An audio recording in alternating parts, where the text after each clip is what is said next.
एक घने जंगल के बीच एक बड़ा सा नदी तट था। उस नदी में एक मगरमच्छ रहता था और किनारे के पास झाड़ियों में एक चतुर सियार।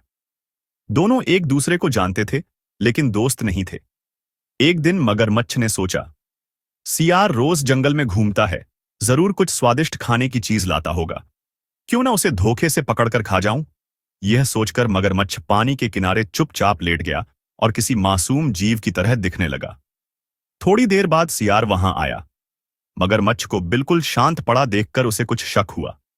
सियार बोला, अरे भाई, नदी में आजकल इतनी बड़ी बड़ी लकड़ियां कैसे तैर रही हैं? मगरमच्छ ने सोचा सियार को धोखा लग गया है। उसने बिना सोचे कहा, अरे नहीं, मैं लकड़ी नहीं, मगरमच्छ हूं।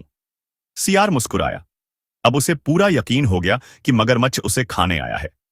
वह बोला, ओहो, तुम हो? अच्छा बताओ, तुम यहां क्या कर रहे हो?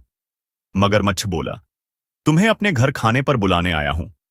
सियार हंसते हुए बोला, वाह, लेकिन मेरा घर उधर जंगल में है और तुम्हारा घर नदी में। चलो, पहले तुम ही पानी से बाहर आओ, ताकि मैं समझ सकूं कि तुम सच में खाना खिलाने आए हो या मुझे ही खाना चाहते हो। मगरमच्छ सियार की बात में आ गया और किनारे की तरफ बढ़ा, लेकिन पानी उथला था। बाहर आते ही उसकी भारी पूंछ रेत में फंस गई और वह हिल न पाया। सियार ने तुरंत मौका देखकर कहा, अरे मगरमच्छ भाई, दोस्ती धोखे से नहीं होती। अगर तुम मुझे खाने के बारे में सोचोगे तो मैं तुम्हें अपनी चतुराई से मात दे दूंगा। सियार तेजी से दूर भाग गया और नदी के किनारे से आवाज दी, याद रखना, धोखा देने वाला कभी सफल नहीं होता। मगरमच्छ शर्मिंदा हो गया। उसे एहसास हुआ कि चालाकी करके किसी को नुकसान पहुंचाने की कोशिश में खुद ही मुश्किल में पड़ गया।